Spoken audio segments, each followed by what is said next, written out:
Bonjour les amis, je suis très heureuse d'être avec vous aujourd'hui, j'espère que vous allez bien. Je vais vous partager les énergies de la prochaine pleine lune qui se forme le 8 décembre à 5h08 heure de Paris sur le 16e degré du signe des Gémeaux.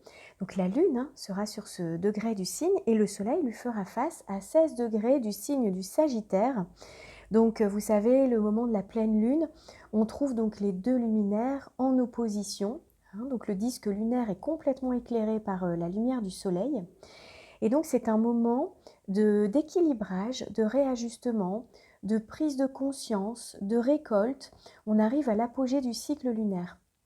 Donc on est invité à ce moment-là à faire le point, regarder ce qu'on a pu vivre depuis 15 jours, depuis la nouvelle lune dernière, et puis de regarder ce qu'on a pu effectivement récolter, mettre en place, et s'il y a des ajustements à faire à partir de ce moment-là. Donc c'est un moment aussi qui est un petit peu un moment de tension, qui émotionnellement peut réveiller, faire ressortir certaines émotions qui sont présentes et qui ne se sont pas forcément manifestées avant. Et tout ça pour prendre conscience, parce qu'on sait que les émotions ont un message toujours à nous livrer, comme des alertes en fait. Voilà, alors on a plusieurs aspects qui sont très intéressants à observer pendant cette pleine lune. Donc on a la lune conjointe à Mars rétrograde dans le signe des Gémeaux. Donc on va en parler, je pense que je vais faire un focus dessus quand même pendant cette vidéo. Et ensuite, donc on verra différents aspects que je vais détailler, notamment avec Jupiter, avec donc Vénus, Mercure. Donc on va rentrer un petit peu plus dans le détail. Alors déjà ici, on est sur la dernière pleine lune de l'année. Donc la prochaine sera en 2023. Et c'est une pleine lune qui éclaire les nuits les plus sombres de l'année pour nous inviter à trouver, à aller, comment dirais-je, nous relier à notre lumière intérieure. Le temps du Sagittaire, là où transite encore le soleil dans le signe du Sagittaire, eh bien c'est un moment pour se relier à notre propre lumière, à notre vie spirituelle aussi, à notre quête de sens. Et donc, l'invitation, je dirais, pendant cette pleine lune, c'est à la fois de nous laisser guider par notre joie, notre foi, notre espoir, la confiance qu'on a dans la vie, dans le plan divin aussi, peu importe ce qui se passe à l'extérieur de nous. Avoir confiance. Le signe du Sagittaire, c'est le signe de la confiance dans les énergies divines. Donc c'est vraiment cette invitation à croire en notre bonne étoile, à croire dans le divin et dans tout ce qui se manifeste aujourd'hui pour justement faire émerger la lumière, faire ressortir la lumière. L'ombre est très présente, mais voilà, la lumière permet d'éclairer l'ombre et de la transmuter. Donc je dirais que c'est vraiment un temps qui nous invite à cette forme de transcendance, voyez, d'alchimie, de se relier vraiment à ça, et ça part de nous, ça part de l'intérieur de nous. Alors, dans le signe des Gémeaux où séjourne la Lune, il y a beaucoup de légèreté. On est dans un signe qui a envie de s'ouvrir, de se relier aux autres, de communiquer, de dialoguer, de sortir, de faire des rencontres, des nouvelles expériences de vie. Donc, c'est vraiment l'invitation à profiter du moment présent avec plus de légèreté aussi. Donc, je dirais que c'est le deuxième message de cette pleine Lune. Donc là, on va regarder que la pleine lune met en lumière, et le soleil également, les luminaires, mettent en lumière Mars, qui est en plein cœur de sa rétrogradation, puisque on est quasiment au moment de cette pleine lune, dans le point milieu de la rétrogradation de Mars. Vous savez que la rétrogradation a démarré donc le 30 octobre dernier, et ce donc jusqu'au 12 janvier qui arrive, là, prochain, en 2023. Et donc, aux alentours du 6 décembre, donc là la pleine lune c'est le 8 décembre, on arrive à ce qu'on appelle le point milieu de la rétrogradation. Donc là, on est en plein cœur du message de Mars par sa rétrograde. Donc on va rentrer dans ce message pour essayer de comprendre un petit peu de quoi il s'agit et pourquoi les luminaires, au moment de cette pleine lune, mettent un plein feu en fait sur cette rétrogradation de Mars. Alors, Déjà, juste quelques mots avant de rentrer dans ce détail sur l'énergie des Gémeaux, parce que c'est quand même bien d'en prendre conscience. Puis elle est légère, elle fait du bien quand même, hein, cette énergie Gémeaux. Donc elle est régie par Mercure, hein, qui est donc le symbole de la communication, de la curiosité intellectuelle, des apprentissages, des expériences de vie, de la mobilité aussi, de notre adaptabilité, notre souplesse, hein. Donc là, on va rechercher davantage pendant cette pleine lune certainement les échanges, les contacts avec les autres. Donc si on n'a pas pris contact avec quelqu'un, même depuis quelque temps, ben, c'est l'occasion de le faire.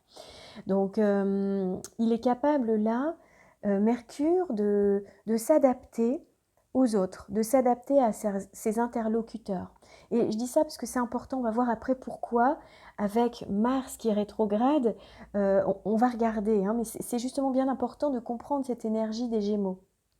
Et donc, en Gémeaux, eh bien, on a le sens de l'à-propos, hein, on a un côté très ingénieux, donc le sens aussi du savoir-faire. Donc on est doué pour la communication, pour les échanges, on a beaucoup d'éloquence, on sait jouer avec les mots, on sait établir des contacts, des rapports avec les autres assez facilement. Hein, on peut être à l'aise un petit peu partout dans toutes les circonstances. Et il y a aussi un côté très indépendant et pris de liberté dans le signe des Gémeaux. Donc ça, c'est quelque chose peut-être aussi sur lequel on va pouvoir réfléchir, hein, sur notre côté indépendant. Est-ce qu'aujourd'hui, on trouve qu'on le vit assez, hein, peut-être dans nos vies par certains côtés. Donc on va regarder ça également, hein, je vais détailler après. Et, Mars, là, il peut être attiré par plein de centres d'intérêt, hein, des centres d'intérêt multiples. Donc, du coup, il peut y avoir à la fois une polyvalence, qui est vraiment une grande qualité, savoir faire plusieurs choses en même temps, être un petit peu touche à tout, mais c'est aussi parfois un peu de dispersion, et qui finalement fait qu'on disperse son énergie et qu'on ne la concentre pas suffisamment sur une ou deux, voire trois activités, hein. Donc ça, c'est aussi des choses, hein, qui sont autour de ce signe des Gémeaux. Alors il y a un côté très spontané, astucieux, inventif, hein, donc plein de finesse, on a voilà, ce côté un petit peu joueur, un peu enfantin, on est dans le signe de la jeunesse, hein, là en Gémeaux, donc ça peut être justement quelque chose à réveiller en soi ou à cultiver à ce moment-là. Et puis surtout, le signe des Gémeaux, Mercure, c'est le messager des dieux. Donc c'est important aussi de prendre la mesure, la puissance du verbe, hein, prendre la mesure eh bien, des mots qu'on emploie, parce que c'est comme une baguette magique quelque part. Donc c'est aussi cette proposition d'aller regarder dans notre manière de faire, de communiquer aujourd'hui, qu'est-ce qu'on peut améliorer. Voilà, donc alors ça c'est pour l'énergie des Gémeaux, hein, où se trouve la Lune, donc ce qu'on va être amené justement peut-être à expérimenter davantage pendant cette lunaison, hein. Et alors, donc on va regarder cette conjonction de la Lune à Mars rétrograde.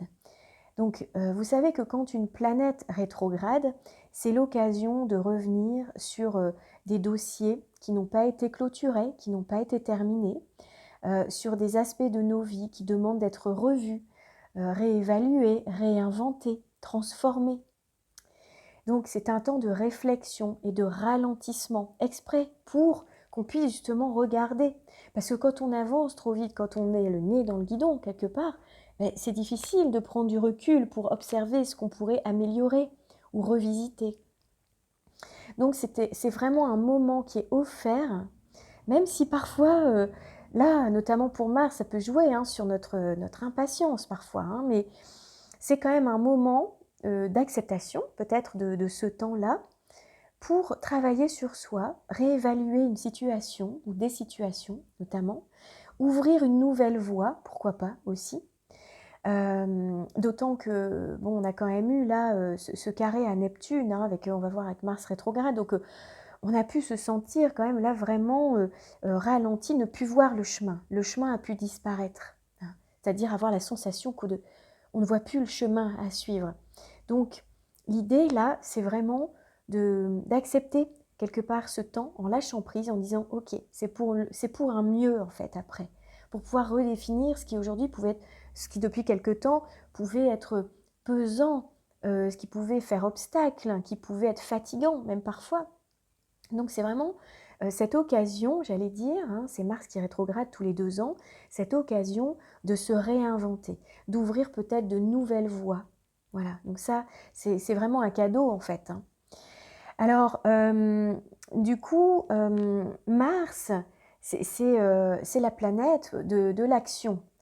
C'est la planète qui nous pousse à aller de l'avant, qui nous met en dynamique. C'est le maître du signe du Bélier et du Scorpion aussi. Et donc, c'est une planète de défi, qui nous met au défi d'avancer, de se dépasser également, hein. C'est la planète de la volonté, de notre motivation, de l'énergie vitale qu'on a, de notre esprit de conquête. Mars, c'est le pôle masculin en chacun de nous. Donc, Mars peut nous aider dans l'adversité. C'est le combattant, c'est le dieu de la guerre. C'est la manière dont on se bat aussi pour obtenir ce qu'on souhaite ou pour mettre en place les projets qu'on a envie de réaliser, hein. C'est toute cette énergie-là. Donc, Mars est rétrograde déjà depuis le 30 octobre dernier. Donc la boucle de rétrogradation, enfin l'ombre de la rétrogradation avait démarré avant, hein, aux alentours début, fin septembre on va dire, hein. Donc voilà, excusez-moi, j'ai plus la date en tête précisément. Mais en tout cas, c'est vraiment un moment là, donc du 30 octobre jusqu'au 12 janvier prochain, où Mars donc ralentit sa course. Forcément, il paraît, il y a un effet d'optique, hein, avec la rétrogradation des planètes, donc il paraît reculer, il ne recule pas vraiment. En fait, il effectue une boucle. Vous savez, c'est comme si on était invité à changer de niveau. C'est-à-dire, vous savez, les spirales, hein, de la vie, c'est-à-dire que par rapport aux situations qu'on revit et revit parfois sans cesse, et bien là, Mars fait une spirale, effectue une spirale, et nous invite à passer à l'étape supérieure. Donc, vous voyez, il y a comme un passage évolutif avec cette rétrogradation de Mars. Donc, c'est vrai que je vous invite peut-être à faire un petit exercice, là, comme ça, à observer ce qui a pu, effectivement, depuis environ le 30 octobre dernier, mais peut-être déjà avant, vous avez pu ressentir un ralentissement, des freins, des obstacles, un manque d'énergie, une fatigue, une démotivation. Voilà, donc regardez peut-être depuis ce moment-là, le 30 octobre, peut-être même quelques jours avant, donc ça fait globalement un gros mois, hein, maintenant, quelques semaines. Regardez peut-être dans vos vies, là où les choses ralentissent. Alors ça peut être dans son métier, hein, dans son activité professionnelle, ça peut être dans des activités qu'on mène par ailleurs à côté, par ses passions, hein. Ça peut être des activités sportives aussi notamment. Donc regardez peut-être dans vos vies ce qui a pu être un petit peu freiné, parce que c'est là où est le message. C'est là où est le message de dire il y a quelque chose à réévaluer et à réinventer, sur lequel il faut réfléchir actuellement. Et on aura les réponses lors du repassage en direct de Mars à partir du 12 janvier prochain, et puis dans les jours, les semaines qui vont suivre, comme si là, il y avait un travail un petit peu inconscient, et il y a des réponses qui vont arriver, qui vont se manifester beaucoup plus clairement à ce moment-là, aux alentours de mi-janvier, fin janvier. Il faudra laisser peut-être Mars reprendre un petit peu sa course tout doucement, hein.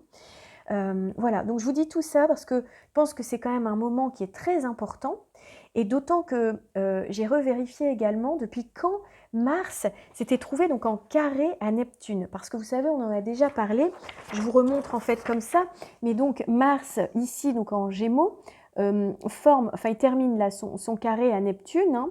Il va le refaire au moment de son passage en direct, mais pour l'instant en fait il s'éloigne de Neptune.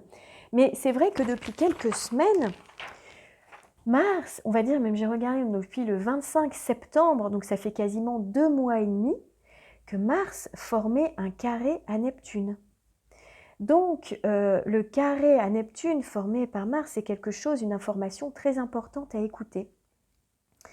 Parce que le point de départ de la rétrogradation de Mars était en carré avec Neptune. Donc la source de la rétrogradation a démarré à ce moment-là. Donc, et c'est Neptune qui a livré son message à Mars avant qu'il entame toute sa rétrogradation, hein. Donc vous voyez, c'est pour ça qu'il faut bien comprendre que Neptune, qu'est-ce qu'il a voulu passer comme message à Mars dans ce carré?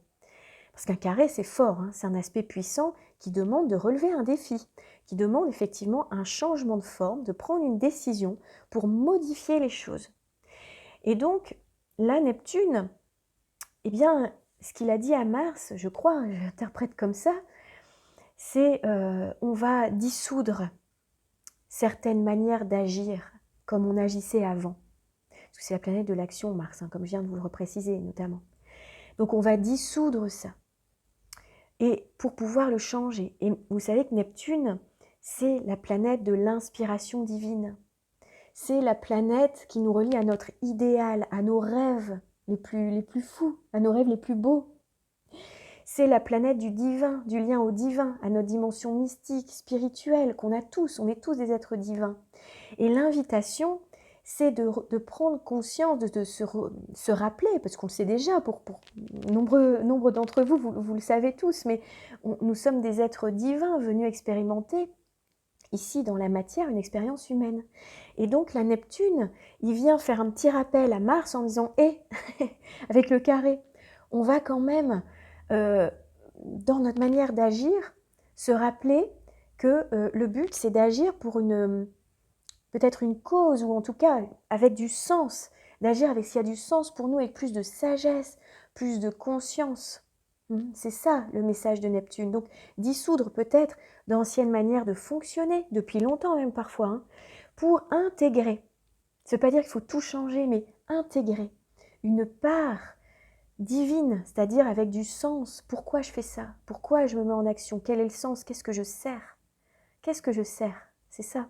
Donc Neptune, là, il a vraiment fait un gros travail avec Mars, enfin tous les deux, Mars avec Neptune aussi, pendant 2 mois et demi déjà.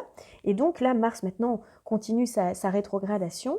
Donc jusqu'au 12 janvier, on verra les autres aspects ensuite, mais je voulais insister particulièrement sur ce message, parce que je crois que c'est vraiment important en fait de se dire aujourd'hui, qu'est-ce que je peux faire pour contribuer, qu'est-ce que je peux faire pour les autres aussi, dans une forme de dévouement pour la nature, pour les humains, vous voyez, les humains, notre condition humaine, c'est peut-être mieux de dire comme ça, mais donc c'est vraiment quel est le sens, qu'est-ce que je peux apporter en fait.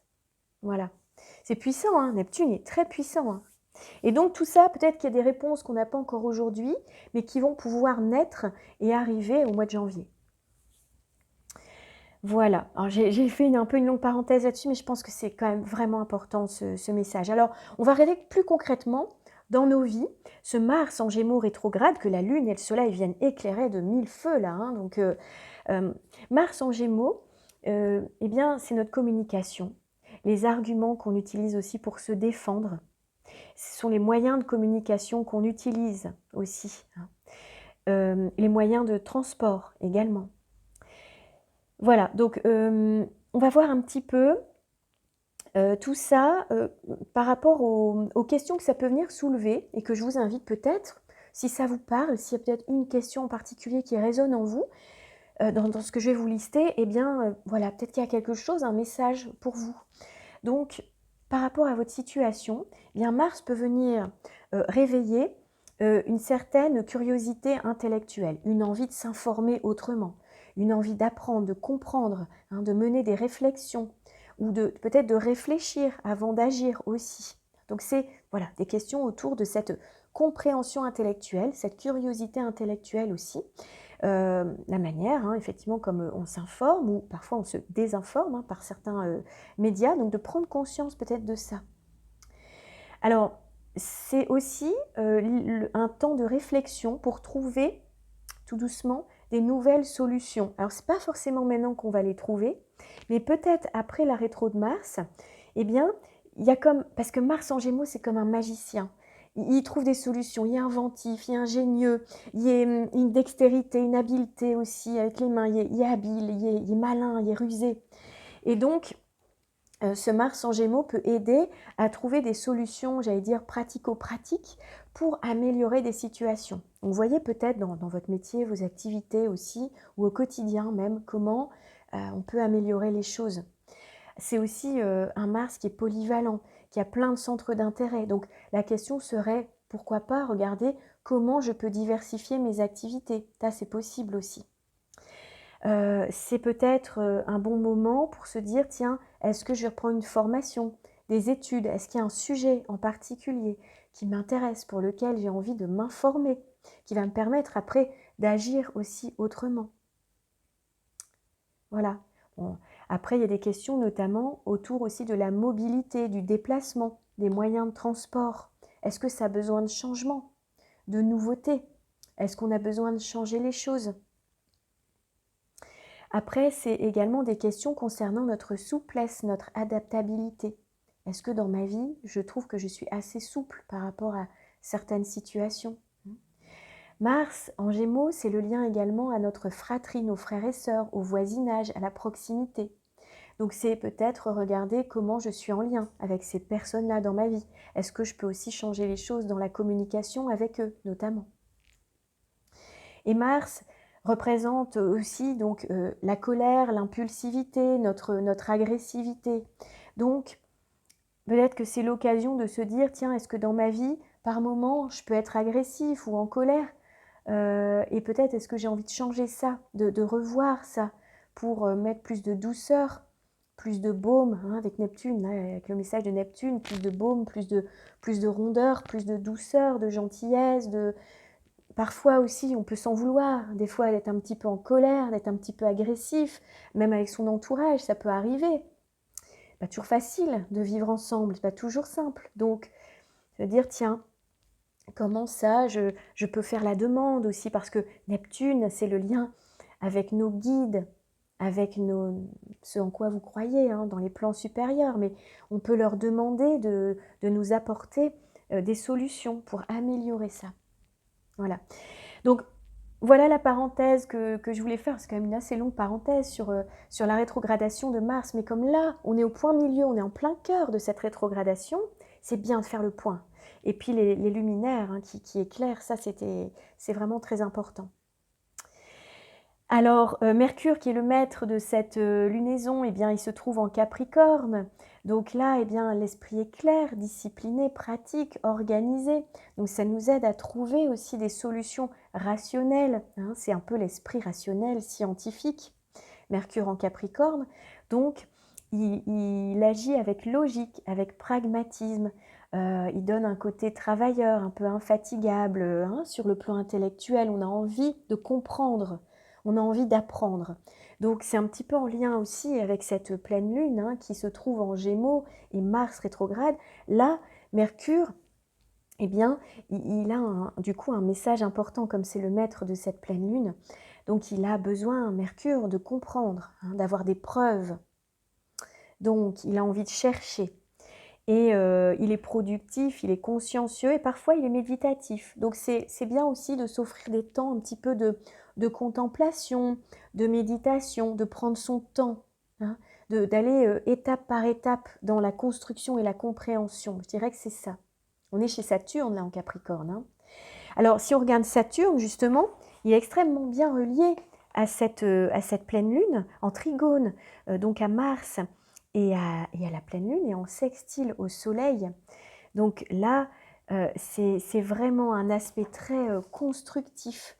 Quand on a comme ça des très beaux aspects à Saturne, c'est cadrant, c'est stabilisant, hein, c'est constructif, ça nous aide à garder les pieds sur terre avec une certaine forme de pragmatisme, avancer dans la bonne direction doucement, lentement avec Saturne, c'est dans le temps, mais étape par étape, on construit et ça nous mène jusqu'à la concrétisation.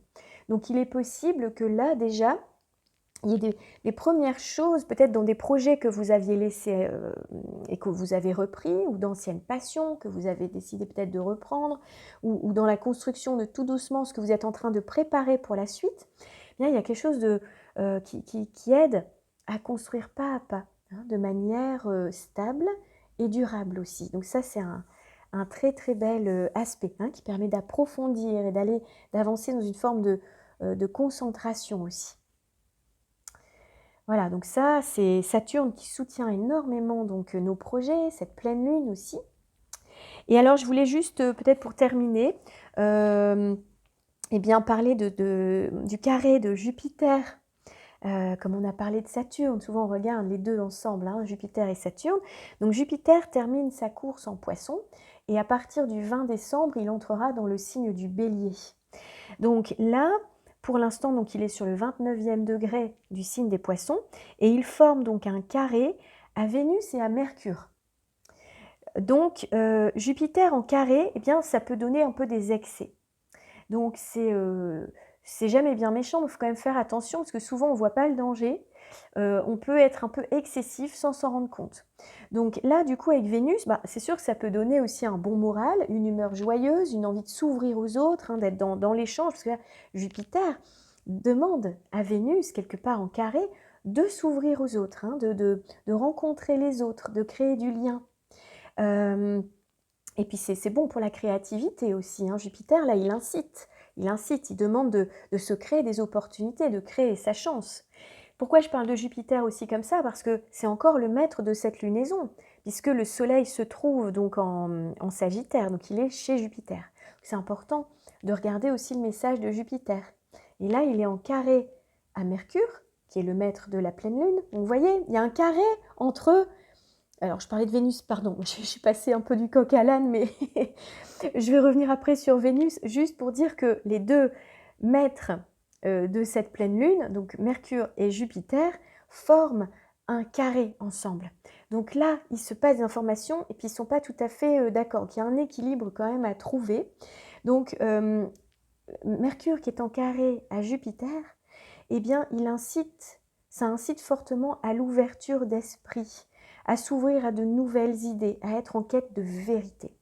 Et Mercure, qui se trouve en Capricorne, je disais, il a envie de comprendre, hein. Donc là, je crois que, notamment par rapport à l'omerta qu'il y a, à la manipulation géante qu'on est en train de vivre sur le plan collectif, notamment, alors ça peut être aussi dans nos vies personnelles, mais globalement, là, Jupiter nous parle quand même de la société, hein, c'est une planète sociale.